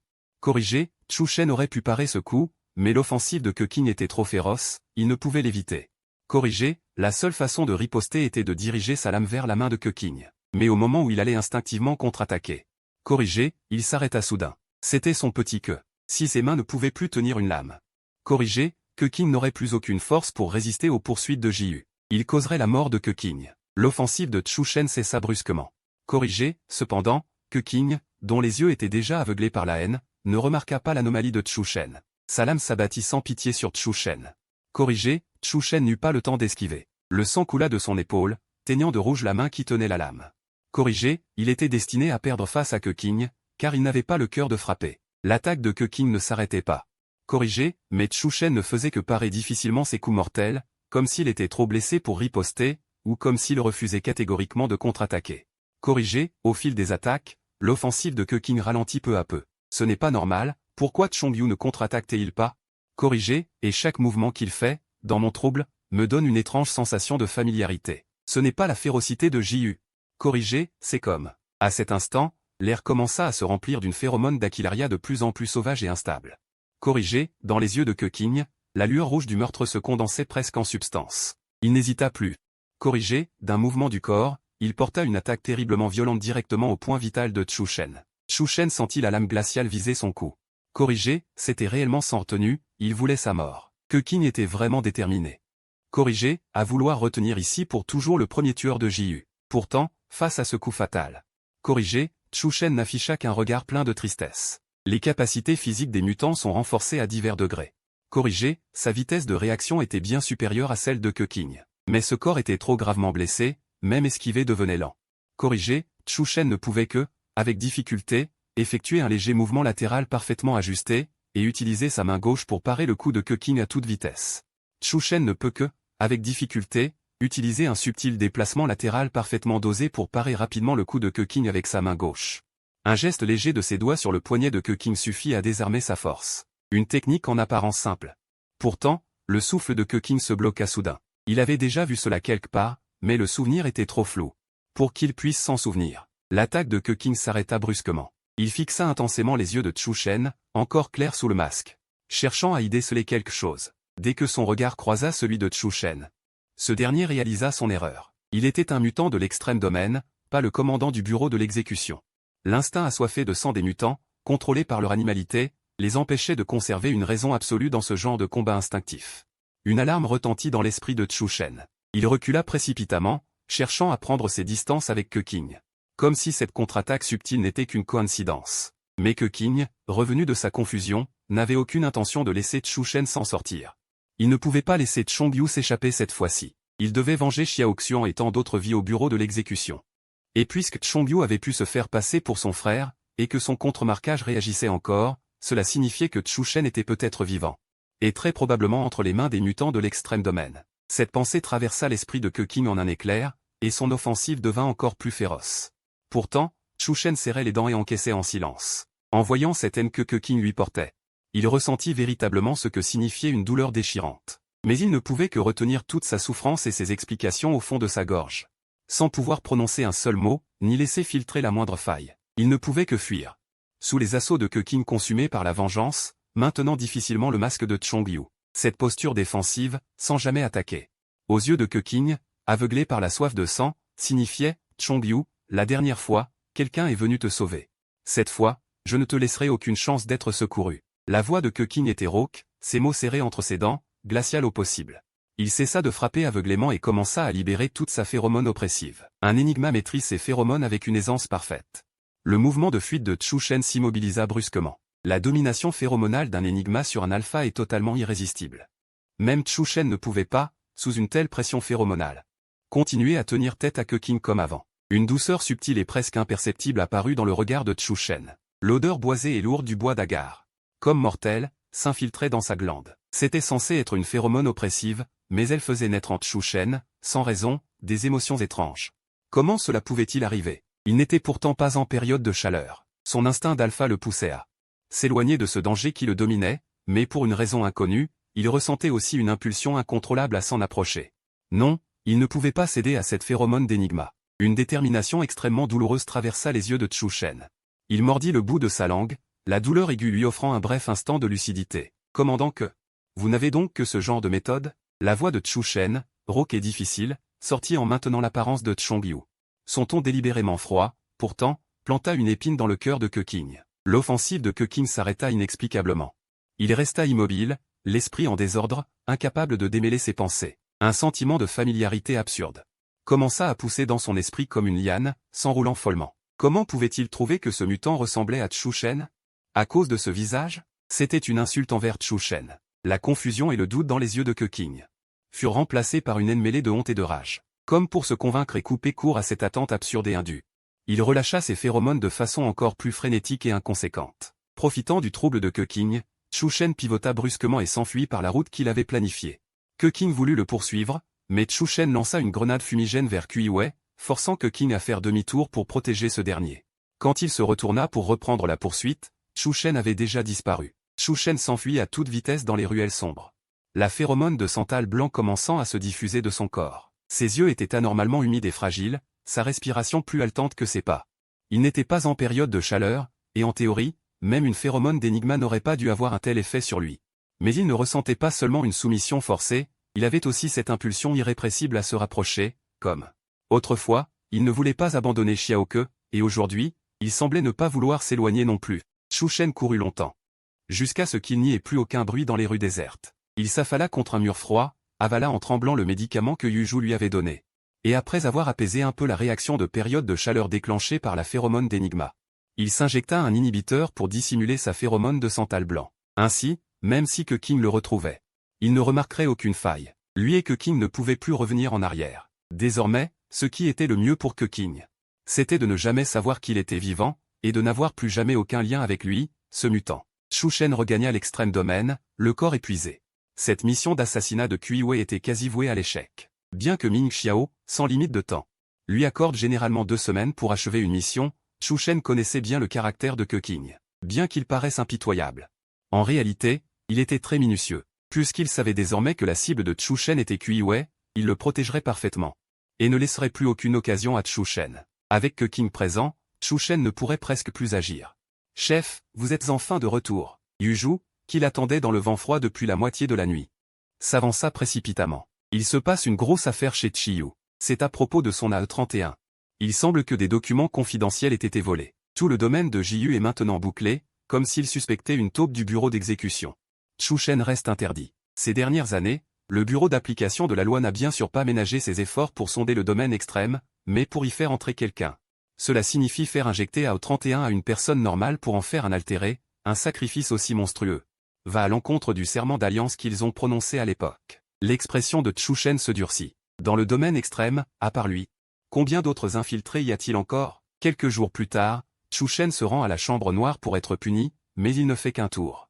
Et fait demi-tour pour revenir. Il retire calmement les balles de son arme et prend à la place le pistolet qui l'accompagne depuis 10 ans.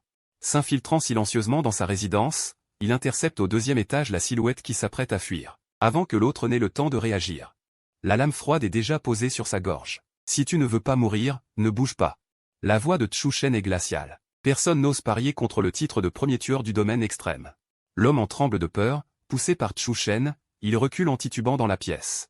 Chu Shen ferme la porte d'une main. Je t'ai déjà vu. Tu t'appelles Zhang Qian, n'est-ce pas? Tu as vraiment du cran. Tu voles les documents classifiés de Chiyu et maintenant tu voles les miens. Au moment où Zhang Qian entend son nom, il recule en tremblant. Tu n'es pas allé à la chambre noire du tout. Tu voulais faire demi-tour en cours de route. Chu Shen sort son pistolet de sa ceinture, s'assoit sur le canapé et examine ce jeune infiltré. Tu avais les fiches de recherche sur AE-31, tu aurais dû partir. Comment peux-tu être si gourmand? Zhang Qian serre les lèvres sans répondre. Il veut parier. Pariez qu'il peut sortir plus d'informations avant de partir, pariez que ces 4 ans d'infiltration peuvent avoir plus de valeur. Zhang Qian baisse la tête comme résigné, serre les dents et crache, j'ai perdu mon pari. Si tu veux mourir, meurs. Tu traînes encore pour que Chiyu vienne te voler le crédit? Chu Shen ignore sa colère désespérée. Il dit seulement avec un peu de regret, si tu n'avais pas été aussi confiant, tu aurais peut-être pu t'enfuir vivant. Si Zhang Qian n'avait pas jeté son dévolu sur lui, il aurait pu fermer les yeux. Mais ici, les informations qu'il pouvait transmettre ont déjà été envoyées sans réserve au commandement. Si le reste est divulgué, sa situation deviendrait dangereuse. Le regard scrutateur de Chu Shen se pose sur Zhang Qian, puis sur la glande couverte de piqûres d'aiguilles à sa nuque. Injecter volontairement l'agent altérant à E31 juste pour s'infiltrer dans le domaine extrême, murmure Chu Shen. Même si tu emportes ces choses vivant, pourrais-tu vraiment retourner là-bas? Et si tu y retournes, à quoi cela servirait-il? Zhang Qian a déjà reçu l'injection des AE31. Pour le reste de sa vie, il ne sera qu'un altéré, plus jamais un être humain. Avec cette identité, même s'il quittait vivant l'extrême domaine, pourrait-il vraiment retourner au bureau de l'ordre? Zhang Qian ne s'attendait pas à ce que Chu Shen lui pose cette question. Que pourrait-il faire en y retournant? Il n'y avait jamais vraiment pensé. Il resta figé, son expression initialement résolue se dissipant un instant, au moment où le regard de Zhang Qian devint vague. L'intention meurtrière monta également dans les yeux de Chu Shen. Puisqu'il s'agissait d'un homme destiné à ne pas survivre, il n'avait pas à prendre le risque d'épargner Zhang Qian. Après tout, chacune de ses prises de risque pouvait véritablement lui coûter la vie. Et il avait déjà pris des risques par le passé. C'était la première année où Chu Shen était arrivé à l'extrême domaine. Il y avait une autre personne qui avait infiltré l'extrême domaine avec lui. Son nom de code était Kangman. À l'époque, Chu Shen, fraîchement arrivé à l'extrême domaine, avait failli perdre la raison à cause du sang qu'il ne pouvait supporter. Kangman lui avait sauvé la vie. Pour Chu Shen, Kangman était à la fois un mentor et un ami. Mais lors d'une mission, l'identité de Kangman fut découverte. Soumis à la torture par l'extrême domaine, Kangman finit par le trahir. Heureusement, à cette époque, Chu Shen avait été remarqué par Bin Xiao grâce à une mission d'assassinat. Et l'information qui le trahissait passa d'abord entre ses mains. Il prit les devants et tua Kangman. Dans un endroit comme l'extrême domaine, la confiance et le sacrifice coûtaient vraiment trop cher. Chu Shen avait marché seul jusqu'à aujourd'hui, sans jamais retrouver de compagnon de route. Chu Shen sortit de ses souvenirs et regarda Zhang Qian. Zhang Qian était également démasqué. Comme Kangman autrefois, il ne fallait absolument pas laisser Zhang Qian tomber vivant entre les mains de Chiyu. Sinon, sous la torture de l'extrême domaine, peu de gens pourraient tenir le coup. Si Zhang Qian faisait défection, combien de personnes encore périraient à cause de lui? Chu Shen eut un sourire amer, la lame déjà posée contre le cou de Zhang Qian. Je ne suis pas obligé de te tuer. Dis-moi, combien d'agents infiltrés le bureau de l'ordre a-t-il actuellement à l'extrême domaine? Jusqu'à quel point vous êtes-vous infiltré? Je te laisserai partir. Zhang Qian recula sous la pression de la lame. Lorsqu'il ne put plus reculer et toucha le mur, il renversa la tête, comme épuisé, les yeux à la fois remplis de larmes et de rire. Chiyu, si tu veux tuer, tue. Pourquoi poser toutes ces questions inutiles? Mourir de tes mains n'est pas une injustice pour moi. Les jeunes yeux de Zhang Qian portaient une férocité. Une haine à peine dissimulée envers les mutants. Chu Shen sembla trouver cela sans intérêt. Il retira la lame. Prit ses distances avec Zhang Qian. Au moment où Zhang Qian allait se détendre, l'autre main de Chu Shen fit pivoter le pistolet, pointé directement entre les sourcils de Zhang Qian. Ces dernières années, les infiltrés de l'extrême domaine ont été éliminés un par un. Il en reste moins d'1 sur 10 parmi ceux venus du bureau de l'ordre. Chu Shen baissa les yeux sur le pistolet dans sa main. Parfois, je me demande aussi. Est-ce que cela vaut la peine? Est-ce que cela a un sens, de venir ainsi les uns après les autres se faire tuer? Venir avec la détermination de mourir, sans espoir de retour de cette vie. Zhang Qian, sous la menace du pistolet. Il n'avait déjà plus la force de rester debout, mais dans ses yeux, pourtant, la détermination ne vacillait pas d'un pouce. Ça valait le coup, dit Zhang Qian d'une voix très basse, comme s'il se parlait à lui-même. Depuis le jour où il s'était volontairement injecté LA31 pour s'infiltrer dans le domaine polaire, il n'avait jamais envisagé d'en sortir indemne. Il ferma les yeux, attendant le coup de feu. La main de Chu Shen tenant l'arme trembla pour la première fois, mais après une brève hésitation. Il appuya quand même sur la détente. Un clic à vide. La balle n'était pas chargée. Dans l'illusion de douleur née de la tension extrême, Zhang Qian n'avait même pas réalisé s'il avait été touché ou non, que Chu Shen s'était déjà retourné. Appuyé contre la fenêtre, il rangea son arme. Quand Zhang Qian reprit ses esprits et réalisa qu'il n'était pas mort, sa première réaction fut qu'il avait encore une chance. Tuer Chongyu, utiliser sa vie pour se faire un bouclier, ne pas mourir pour rien. Il dégaina soudain son couteau et le planta dans le dos de Chu Shen. Mais Chu Shen, bien que lui tournant le dos, était comme s'il avait des yeux dans la nuque. Il attrapa le poignet de Zhang Qian qui tenait le couteau. Le projeta au sol avec un violent mouvement d'épaule. La lame déchira le vêtement de Zhang Qian, et un insigne de l'union tomba à terre avec un bruit sec. Il y a 10 ans, ses bleus aïeux aimaient déjà cacher leur insigne à cet endroit. Après toutes ces années, aucun progrès. Chu Shen ramassa l'insigne, se tourna vers le canapé à côté et s'y assit calmement. Il avait rangé son arme et sa veste, et ses yeux n'avaient plus aucun désir de tuer. Il frotta l'insigne de l'Union.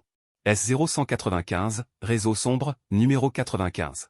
4 ans en infiltration, murmura-t-il en décodant la signification de cette série de numéros, une certaine nostalgie dans le regard. Le réseau sombre, cet endroit, combien de temps s'était-il écoulé depuis qu'il n'y était pas retourné? Il y a 10 ans, le réseau sombre venait d'être construit. Il en avait été le premier, et à l'époque le seul, juge suprême.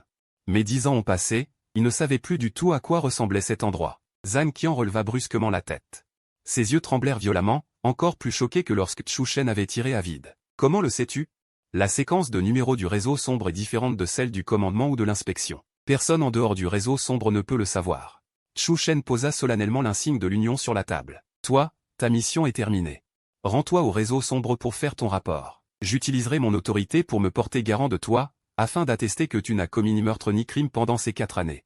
Tu n'auras pas à faire face à un interrogatoire. La voix de Chu Shen était douce, mais chaque mot résonnait dans le cœur de Zhang Qian comme un coup de tonnerre. Chongyu est du réseau sombre, sinon comment pourrait-il savoir tout ça? La plupart des gens, pendant leur infiltration, ne peuvent pas rester complètement purs. Une fois la mission d'infiltration terminée, le mérite revient au mérite. La faute à la faute. Ils doivent généralement faire face à un interrogatoire. Mais que la parole d'un seul homme puisse attester des mérites et des fautes de 4 ans. Quel haut niveau d'autorité cela devait-il être? Le regard de Zhang Qian passa de la haine à la confusion. Pour finir, il fut peu à peu submergé par l'admiration. Aîné, bafouilla-t-il, s'effondrant au bord de la table basse. Vous, ne posez aucune question superflue. Le regard de Chu Shen se refroidit. Même si l'autre était aussi du réseau sombre, Chu Shen ne lui accorderait pas une confiance excessive. Prépare-toi immédiatement. Va trouver Xiaozhu pour changer de visage et quitte le domaine polaire avec moi. Chu Shen se leva et se dirigea vers la sortie. Au moment crucial où le domaine polaire était verrouillé. Prendre le risque de faire fuir Zhang Qian n'était pas seulement dû à sa performance, mais aussi à un point plus important. Ceux qui étaient venus en infiltration avant lui, pouvaient-ils vraiment rentrer chez eux? Il voulait connaître la réponse. Il fit franchir le blocus à Zhang Qian jusqu'à la frontière. Franchis cette montagne, et une personne de l'inspection viendra te prendre en charge. Chu Shen regarda le sommet devant lui, le regard complexe. Zhang Qian pouvait rentrer, mais lui ne le pouvait pas. Zhang Qian fit quelques pas, puis se retourna. Quand ta mission prendra-t-elle fin? Chu Shen secoua la tête. Sa mission? Quand le domaine polaire n'existera plus, il pourrait rentrer. Mais cet objectif était trop lointain, il n'osait pas y aspirer. Après avoir reconduit Zhang Qian, il était encore tôt. Rentrer trop tôt au domaine polaire risquait d'éveiller les soupçons. Il décida d'aller voir Kui Wei une fois de plus. À ce moment, des funérailles pour Xiao Xian avaient lieu au sein du commandement. Kui Wei et Ke Qing étaient arrivés tôt. Ke Qing craignait que la tragédie de Meng Xian ne se reproduise avec Kui Wei. Ces derniers jours, Ke Qing soit l'accompagnait personnellement, soit envoyait quelqu'un pour le suivre, sans oser la moindre négligence. Meng Tontan, au bord de l'effondrement, leva ses yeux emplis de haine et demanda, commandant que. Quand aura lieu la prochaine mission d'élimination? Laissez-moi y aller. Xiao Xian n'est plus. Sa femme, folle de chagrin, avait perdu la raison. Lui qui avait été l'envie de tout le commandement, une femme magnifique. Un fils intelligent et adorable, aimé de tous. Mais maintenant, il ne lui restait plus rien. Seule la haine lui permettait de tenir tant bien que mal. Ke Qing resta silencieux un long moment, puis dit seulement d'une voix douce. Bientôt. Il avait déjà localisé Chongyu, qui avait de nouveau quitté le domaine polaire. La direction d'où venait Chongyu était précisément celle où se tenaient ses funérailles. Le commandant avait enfin découvert la véritable identité du tueur. Ce tueur numéro 1 du domaine polaire qu'il haïssait tant était en réalité son propre frère qu'il cherchait depuis 10 ans. Pour dissiper les soupçons de l'organisation de tueurs sur lui, Chu Shen dut exécuter la mission visant Kui Wei. Mais à son arrivée au commandement, il découvrit que des funérailles y étaient organisées, et que Ke Qing avait déjà dressé un piège imprenable pour l'attendre. Chu Shen arriva avec une arme non loin du lieu des funérailles, s'arrêtant dès qu'il fut certain que Kui Wei était à portée de tir. Il repéra Kui Wei parmi la foule. Cette vie, il aurait dû la prendre sans une once d'hésitation. Pourtant, il hésita. Ke Qing vit la position du traceur se rapprocher inexorablement et ordonna immédiatement à ses hommes de converger vers cet endroit. Mais Chu Shen était bien trop vigilant. Alors qu'il était encore loin, il remarqua que le traceur reculait. Lorsque Ke Qing arriva à l'endroit où Chu Shen s'était arrêté, sur la colline derrière la baraque, il ne restait que les branches fleuries oscillant sous le vent. Comme si elles racontaient quelque chose au loin. Chu Shen était déjà parti. Ke Qing baissa les yeux. Il vit une petite fleur blanche cueillie, posée sur un rocher faisant face aux funérailles, solitaire, comme pour rendre hommage à quelque chose. Ke Qing suivit la direction du traceur en mouvement. Chongyu était venu seul, en un affrontement direct. Il n'aurait pas forcément été à la hauteur. Autrefois, il n'aurait jamais laissé la vie sauve à un seul altéré, mais à cause du visage de Chongyu, il fit preuve de clémence pour la première fois. Il ne s'attendait pas à ce que cela cause la mort du petit enfant. Maintenant, il pensait que tous les altérés méritaient de mourir. À cet instant, Chu Shen était déjà arrivé au laboratoire. Plutôt que de se soucier de tuer Kuiwei au plus vite, Chu Shen était plus préoccupé de savoir à quel niveau se situaient les recherches de Kuiwei. Mais il fouilla tous les dossiers dans l'armoire, sans trouver ce qu'il cherchait. Alors qu'il s'apprêtait à partir pour le second laboratoire, une ombre passa devant la porte. Quelqu'un. Chu Shen retira brusquement le pied qu'il s'apprêtait à poser dehors, tout en dégainant son pistolet à la ceinture. Mais au moment où Chu Shen armait son arme, le propriétaire de l'ombre comprit aussi qu'il était découvert, cessa de se cacher et fonça directement à l'intérieur. Le pistolet de Keqing cibla Chu Shen plus vite que son regard ne put le faire. Keqing. Chu Shen perdit un instant ses esprits. Comment Keqing avait-il pu le suivre si vite? Il avait pourtant été assez prudent sur le chemin, en théorie il n'aurait pas dû être repéré si rapidement. Mais Keqing semblait capable de deviner toutes ses intentions. Tu as vraiment du cran, gronda Keqing entre ses dents.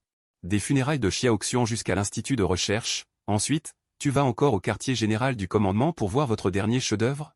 Chu Shen, sous la menace du pistolet, fut acculé au fond du laboratoire. Keqing tarda à tirer. Mais les phéromones d'Enigma, puissantes, se répandaient déjà de manière agressive dans le laboratoire. Il ne tua pas immédiatement cet altéré. Parce qu'il avait encore une dernière chose à vérifier. S01, Chang Zheng.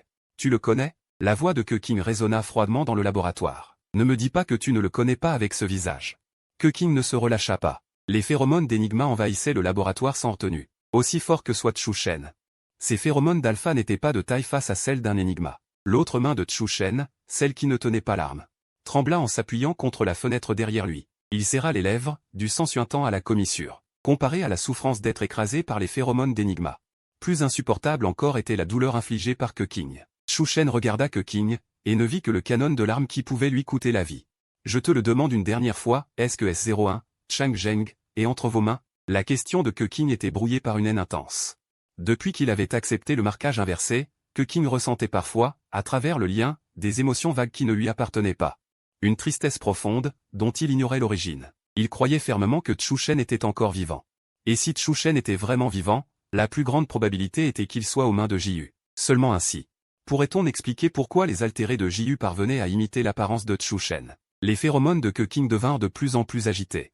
La puissante oppression propre à un Enigma, qu'aucun alpha ne pouvait supporter. De quoi parles-tu? Chu Shen tint bon dans cet assaut de phéromones dansants, ne se laissant pas tomber. Son regard resta baissé. Comme par mépris ou par refus. Il n'avait pas besoin de voir pour entendre dans les questions de Keqing toute la haine qu'il ressentait. Keqing le haïssait, comme il haïssait tous les altérés. Tu portes ce visage. Et pourtant tu prétends ne même pas connaître son nom de code. Keqing leva la tête, riant amèrement, des larmes incontrôlables coulant de ses yeux. Il ne savait pas qu'à cet instant de faiblesse, Chu Shen aurait pu le tuer. Mais Chu Shen ne bougea pas. La main de Keqing tenant l'arme tremblait, ses yeux humides emplis d'une tristesse indicible. Chu Shen ne dit rien de plus, se contentant de tenir bon en silence sous la souffrance. Le Chu Shen de son cœur était mort il y a 10 ans. Alors qu'il cesse d'exister à jamais. Que le Chu Shen de ses souvenirs reste pur, comme il y a 10 ans. Que ce Chongyu, les mains couvertes de sang, accablé d'innombrables péchés, ne vienne plus le souiller. Au moment où Keqing perdit le contrôle de ses émotions, Chu Shen se jeta vers la fenêtre. Tu cherches la mort. Les yeux de Keqing furent totalement obscurcis par la colère. Son arme se braqua instantanément sur le front de Chu Shen. D'une balle? Même un altéré ne pourrait y résister. Un coup de feu retentit. Chu Shen n'eut le temps de voir qu'une lueur passagère dans l'obscurité de la fenêtre. La balle atteignit son épaule droite. Et Keqing, qui tirait depuis l'étage, sentit son cœur se serrer violemment en voyant ce visage exprimer une douleur atroce. Ses yeux tremblants fixèrent le visage couvert de sang. Ce visage identique à celui de ses souvenirs, maintenant souillé de sang, ses yeux autrefois clairs voilés par la souffrance. Cette balle avait perdu sa précision habituelle. Mais alors que les larmes embuaient ses yeux sans qu'il puisse les contrôler, Chu Shen se redressa en luttant. Ignorant la blessure à son épaule, il roula sur le côté pour se diriger vers les bois voisins. Quand Keqing descendit en courant, il ne vit plus que les traces de sang au sol, indiquant la direction de l'entrée principale de l'institut. Il vit depuis le localisateur que Chu Shen fuyait vers la périphérie de la ville. Il ne fallait surtout pas que Chu Shen s'échappe avec toutes ses blessures. Dans un état critique de perte de sang excessive, un altéré n'a plus aucune raison, il cède à son instinct bestial assoiffé de sang. Pour réparer ses blessures, personne ne sait ce qu'il pourrait faire. Chu Shen, blessé, s'enfuit vers les endroits peu fréquentés. La douleur à l'épaule lui rappelait sans cesse que cette balle venait de Keqing. 10 ans de séparation et de nostalgie. Finalement, tout cela vola en éclats face à l'affrontement sur ce champ de bataille. Chu Shen n'avait jamais imaginé que Keqing deviendrait sa plus grande menace. Keqing suivait les traces de sang jusqu'à une rivière en bordure de la ville. Il contempla la berge peu profonde. En aval, après avoir franchi plusieurs montagnes, se trouvaient les terres de Jiyu. Pourtant, Keqing tourna son regard vers l'amont. Sans savoir pourquoi, il se rappela soudain que, quand ils étaient très jeunes, Chu Shen, pour qu'il puisse se défendre, lui avait appris à remonter le courant. Petit que, si tu es poursuivi, cours vers un endroit où il y a de l'eau. Que ce soit les traces de sang ou l'odeur, tout sera dispersé par le courant et ne laissera aucune marque. C'est ainsi que Chu Shen l'avait enseigné. Ensuite, remonte le courant, même si tu laisses des traces, ce n'est pas grave. Après un certain trajet, retourne à la source d'eau, puis reviens finalement sur la berge d'où tu es parti. L'endroit le plus dangereux et le plus sûr. Cela te donnera le plus de temps pour t'échapper. Keqing s'arrêta au bord de la rivière.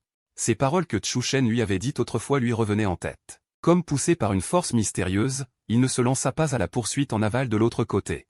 Mais il longea la berge vers l'amont. Il voulait tenter sa chance, mais chaque pas était d'une lourdeur exceptionnelle. Comme s'il craignait que son pari ne se réalise, Keqing n'alla pas loin le long de la berge en amont avant de découvrir quelques gouttes de sang frais. Ces gouttes venaient tout juste d'être laissées, elles n'avaient même pas eu le temps de coaguler. Pourquoi? Pourquoi cet altéré de Jiyu, blessé, au lieu de fuir instinctivement vers les terres de Jiyu, se cachait-il en amont? Pourquoi ce tueur numéro 1 de Jiyu, qui se faisait passer pour son frère? Avait-il des habitudes si semblables? Le pas de Keqing se figea. Un instant. Il n'osa même plus poursuivre. La réponse floue, il n'osait pas y toucher. Chu Shen avait effectivement suivi ses propres habitudes. Il remontait le courant, attendant que Keqing le poursuive vers les terres de Jiyu. Mais Chu Shen avait perdu trop de sang.